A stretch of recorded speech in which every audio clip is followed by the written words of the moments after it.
Now we move into chapter 11, which is going to be more about a discrete type of mathematics. So the first thing we're going to do is begin with talking about sequences and series. So really a sequence is just a function whose domain is a set of positive integers.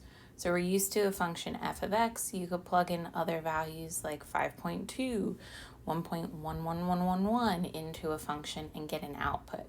For a sequence instead, we're going to have this general term that's going to involve this variable n, and n is going to stand for that discrete value.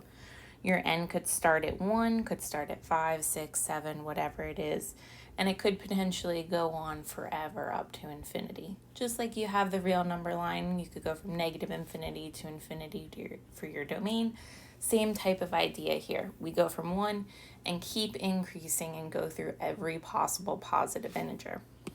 So the first thing you would do to actually find the terms or the output of this sequence is you'd plug in that first value, n equals 1, anywhere you see an n. Then you plug in n equals 2, n equals 3. You keep going, and your general term happens, and then you keep going on after that. So these dot, dot, dots indicate that the pattern is going to continue, and the ones at the end indicate that it's going to continue indefinitely. So that's going off to this infinity up here. Now you absolutely can have a finite sequence, so maybe it's 100 terms, or it could be infinite in this case, where those dot, dot, dots tell you to keep going on over and over. So let's just get some practice. Let's work with the sequence. We're going to be given the general term, and we want to find the first 4 terms of the sequence. So what I want to do is I want to plug in n equals 1, and that's going to give me my first term, a1. So anywhere we have an n, it's going to get replaced by this value, n equals 1. So this becomes 1 plus 1 over 1, which is 2 over 1, so this is 2. So the first term in the sequence would be 2. Now if we move to n equals 2, that's going to give us our second value, a2. And again, those n's get replaced by 2. So this becomes 2 plus 1 over 2, or 3 over 2. Next term, you're going to plug in 3 for n to give you a3. So that's 3 plus 1 over 3, or 4/3. And finally, our fourth term is when n equals 4, and that gives you a4. So you get 4 plus 1 over 4, or 5/4. And so this pattern would continue on forever because we didn't have any restrictions on this. So if I want to start with the sequence an is 1 minus 1 over n squared, and I want to find the 10th term, all I'm going to do is replace any n here by 10. So this will give us 1 minus 1 over 10 squared. That's just 1 minus 100th, or just 99 over 100. Okay? So sometimes you're going to be given the general term. Other times you might be given the pattern itself and you want to find the expression for that nth or general term. And we're going to assume that it starts at 1. You can make it start at 0, you can make it start at 2, but more commonly it's going to start at 1. So the problem is I now have to come up with the pattern myself. So each of these is a single term and they all follow some specific pattern. So what I would recommend doing is seeing how does this relate to n. So we're going to figure out all of these different n values, and those are each of the terms associated to it. So your first term, a1, is a half. This is your second, your third, your fourth, and your fifth term. And so our goal is to figure out how do these numbers match up to the value of n that was plugged in. So you need to find a pattern. Now, it might be natural to think, oh, let's start at this first term because it's the first one. But this one's really hard to see if it fits the pattern and try to figure out what's going on from there. I don't see how it relates to the value n equals 1 at all. So what we're going to do is really work with the other ones that are further along. So maybe you notice that the bottom is increasing by 2. It keeps getting multiplied by 2 over and over. Start at 2, then 4, 8, 16, 32. So since it's getting multiplied by 2, there's probably powers of 2 involved. Also, in the top, if you notice, starts at 1, 3, 9, 27, 81, getting multiplied by powers of 3. So what I'm going to think is this probably relates to exponents somehow. The bottom dealing with a base 2, the top dealing with the base 3. So let's try to see if we can figure out a pattern. This first one is 3 to the first in the top. The bottom one you can write as 2 squared. In a 3, that's 3 squared, which is 9. 8 can be written as 2 cubed. 27 is 3 cubed. 16 is 2 to the 4th. 81 is 3 to the 4th. And 32 is 2 to the 5th. So maybe we're actually able to notice there is that pattern going on here. The value of A is exactly the exponent here, while the top is 1 less. So this is the second value. You got 3 to the first. A3, you got 3 squared. A4, 3 cubed. A5, 3 to the 4th. So it seems like the top exponent is 1 less than the end value. The bottom exponent is exactly the end value. And if you go back now to that first one, you can see that fits the same pattern. So the top is 1 less than the actual value of n, and the bottom, the exponent, is exactly the value of n. So our general term then is going to be an. The bottom is 2 to exactly the nth, so it matches. Where the top, it's 1 less, so that's 3 to the n minus 1. And then this n continues on indefinitely. So this tells us go on forever. Okay.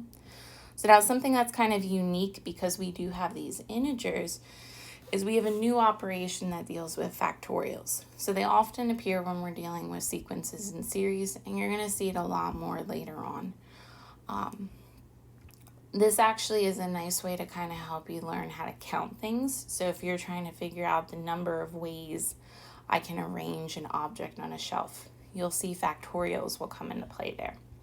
But the way you actually define it is if you have a positive integer, then n factorial, which is denoted by n exclamation point, is the product of all of the integers from n down to 1.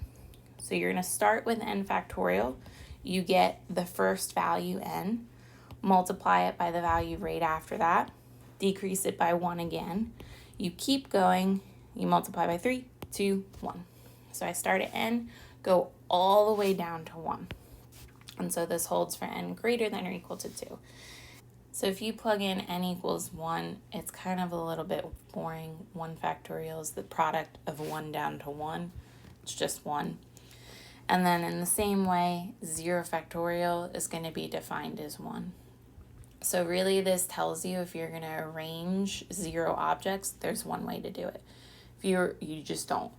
If there's 1 object, there's one way to arrange it in that place. If there's 2 objects, there's 2 factorial ways to arrange it. You can do it in 2 different ways. 3 objects you want to arrange is 3 factorial. So that's where these come into play.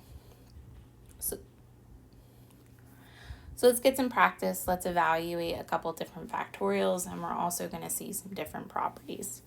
So if you want to evaluate 7 factorial, you're going to start with the 7, decrease it by 1, so multiply by 6, 5, 4, 3, 2, 1. So start at 7 all the way down to 1. And if you actually perform that multiplication, it'll be 5,040. The other thing you want to kind of notice is factorials work really nicely. If you look at this piece here, that's 6 times 5 times 4 times 3 times 2 times 1. That's exactly 6 factorial. So one of the properties we have is 7 factorial. You can pull off this top integer, get the next one factorial.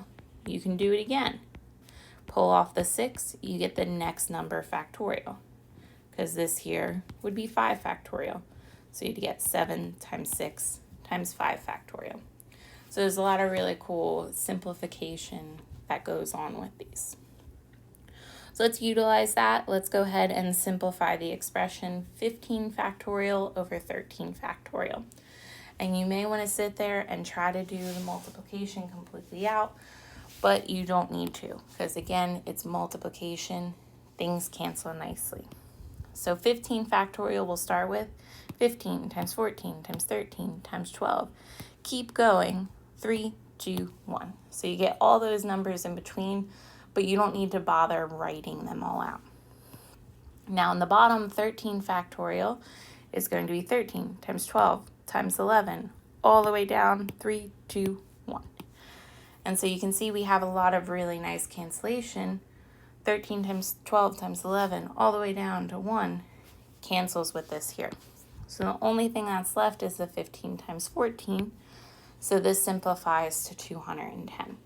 So if you tried to plug 15 factorial in your calculator, you're going to see it's a very, very, very large number. Same with 13 factorial. But in fact, most of these just cancel out.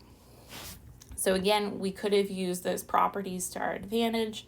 15 factorial, you can pull off the 15 and you would get 14 factorial. Pull off the 14 and you're left with 13 factorial. And then you got the 13 factorial in the bottom. Those cancel and you get exactly the same thing. So completely up to you how you go about simplifying this. Do whatever is more convenient for you. But if you have very large numbers, this specific property is going to be helpful. All right, so now we want to see what is a recursion formula. So everything we've dealt with so far, you've just been able to directly plug in the value of n. If I want the millionth term, I could just plug in the millionth term. Recursion formulas are a little bit more complicated because those determine the new terms of your sequence based on the prior ones. So if I need the fourth term, I need to know what the third, the second, and the first were to be able to get to that fourth. So let's take a look at an example. Let's find the first 4 terms of this sequence. We're given that A1 is 2, and then if I want the nth term, it's going to be n plus 1 times the previous term, because n, the previous term, would be n minus 1. And this holds for the second, third, fourth, and so on. So what I'm going to do is I'm going to start by writing A1. When I want A2, I've got to plug in 2 into both of these pieces. So that's going to give me 2 plus 1. Then I'll get A 2 minus 1, which is just the prior term. So I really need to take 3, multiply it by the previous term. So my second term is going to be 6. If I want the third term, I replace the n by 3. So I'll get 3 plus 1 times the second term. So that gives me 4 times the second term, which is 6. So this term will be 24. If I want the fourth term, it'll be 4 plus 1 times the previous term, which is 5 times 24. So this is equal to 120. So this is a lot more complicated because you've got to go through this process. If I want the 100th term, I need to find every single term before that. I don't have that explicit formula. So just be careful when you're going through these. Okay. Now that we feel a little bit more comfortable with sequences, we want to talk about what a series is.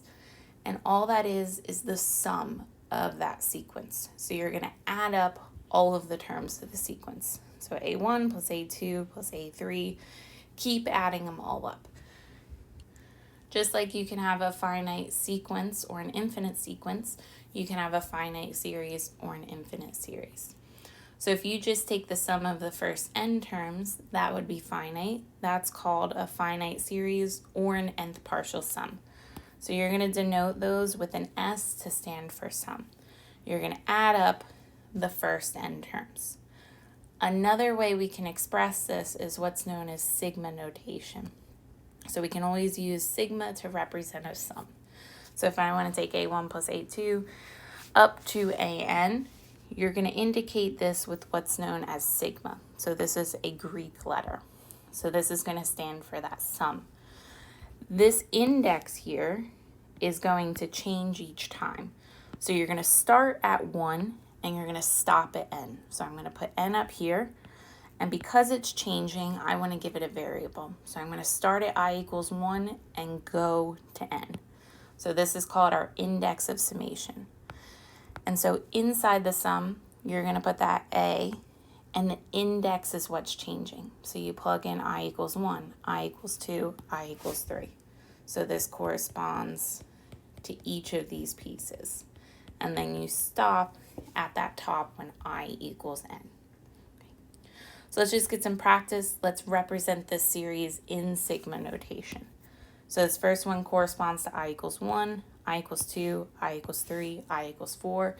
And then these dot, dot, dots tell us to continue on with this pattern forever. So you can see the exponent here is going to match that value of I. Same with the factorial, matches the value of I. So we're going to put our sum. I is going to start at 1, and because those dot, dot, dots go on forever, it goes to infinity. In the top, you're going to get 2 to that index I. In the bottom, you get I factorial. So now let's go ahead and actually evaluate some of these finite ones. We won't be able to evaluate too many infinite series. If you are going on to the calculus sequence and you take calculus 2, you're going to see a lot more of those infinite series there.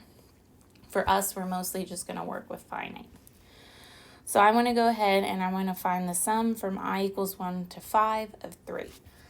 So what's inside here has absolutely nothing to do with the index. So if you plug in I equals 1, it's 3. When I equals 2, it's another 3. Another 3, another, and another.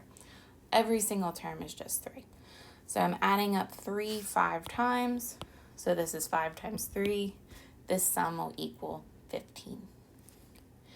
And this next one, we got a little bit more complicated of an expression. And you see here our index is k, and I'm going to start it at 0 now. So I'm going to start at k equals 0, and I'm going to go up to 5. So I need to plug in all of the values from 0 to 5.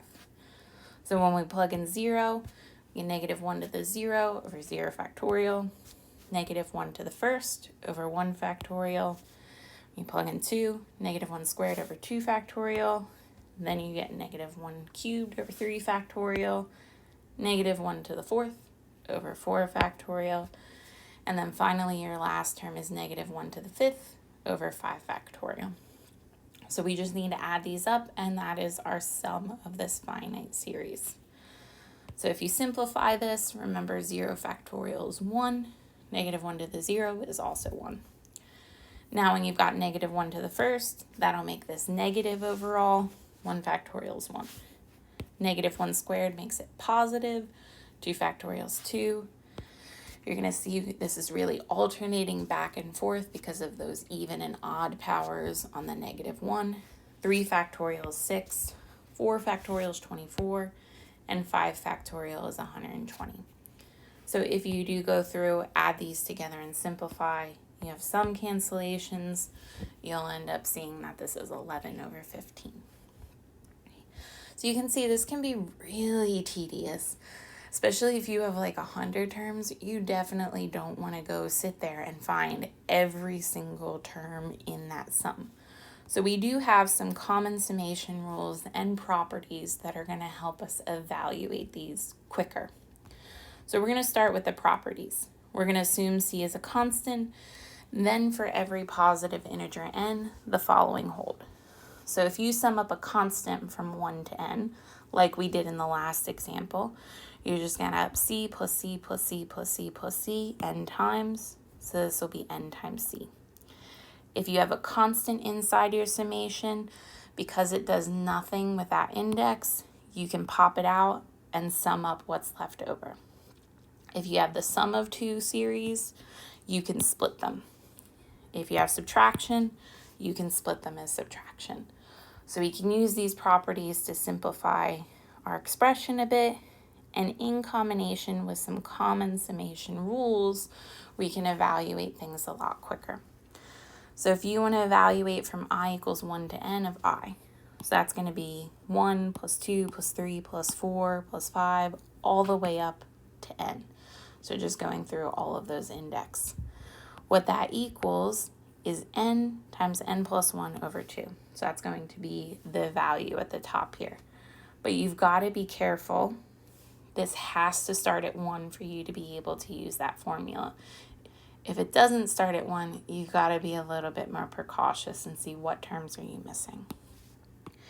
Now, if you sum up I squared from 1 to n, that'll be 1 squared plus 2 squared plus 3 squared, all the way up to n squared. This is going to equal n times n plus 1 times 2n plus 1 over 6. And then finally, if you sum up I cubed, it's going to be 1 cubed plus 2 cubed plus 3 cubed, all the way up to n cubed. And you're going to get an even kind of grosser formula for it. So these are going to be the 3 that we really use in combination with that constant. We're not going to ask you to sum up I to the 4th. Really, the I and I squared are going to be the more important ones as well. So let's go ahead and evaluate each of the following series. So we want to evaluate the sum from I equals 1 to 5 of 2i plus 1. So again, you could sit here and plug in I equals 1, I equals 2, all the way up to 5. But if I was summing up from I equals 1 to 10, that's going to be really tedious to do. So I'm going to go through this using our properties. So I've got the sum. I can go ahead and split it as those two different things. Got a constant here. That can pop out. Now I'm summing up 1 in this second instance from 1 to 5. So I'm going to use that property. It's just going to be the number of terms times this constant. So it's 5 times 1. Now here, I'm left with just the sum of I. So that's going to give us 2 times n plus 1 over 2, plus 5. So that's just going back and utilizing this formula. We're going up to 5. So you replace both of the n's by 5. So simplifying this, that's going to be 5 times 5 plus 1 over 2. So that's going to end up being 5 times 6 because these 2's cancel out. Then we're going to go ahead and add 5 to it. So this thing will equal 35. Okay. So again, that one you could do just by plugging everything in. This next one's a little bit more complicated. It would be a lot harder to find each and every term. So again, we're going to use our properties. So I'm going to split this as much as I can. So I'm going to split it into 3 sums. I get my first piece plus my second piece, and my last one is going to be a minus. Then I can pull the 3 out of the first sum, the 2 out of the second, and the last one is just summing up that constant. So you're going to get 4 times 4 because our index ends at 4. Now I can go ahead and apply those different formulas. So I've got the sum of I, and I've got the sum of I cubed. So here, we're going to replace all of these by 4 because I'm going from I equals 1 to 4. So this is going to give us 3 times 4 squared times 4 plus 1 squared over 4. And then here you're going to get 2 times n plus 1 over 2. And then the 4 times 4 is 16. So now it's just a matter of simplifying. That'll be 3. 4 squared is 16. 5 squared is 25. Here we're going to get the 2's to cancel. So you just get 4 times 5. And then you're minus 16. So this simplifies pretty nicely into 300 plus 4. So this sum will equal 304. So let's try one more. Let's sum up from I equals 1 to 7 of 4i squared. So again, just going to pull that 4 out, and then I'm summing up I squared. So I'm going to use my formula, replacing the n by 7. So we get n plus 1, 2n plus 1, over 6. And so this will give us 4, 7 times 8 times 15 over 6. And so if you go through this, you're going to get 560. Okay. So use whatever you want to find these. You don't necessarily need to remember those formulas. But if you do have large summations, it's definitely going to be better to apply these instead. So what we're going to see next is we're going to look at 2 special types of sequences and series.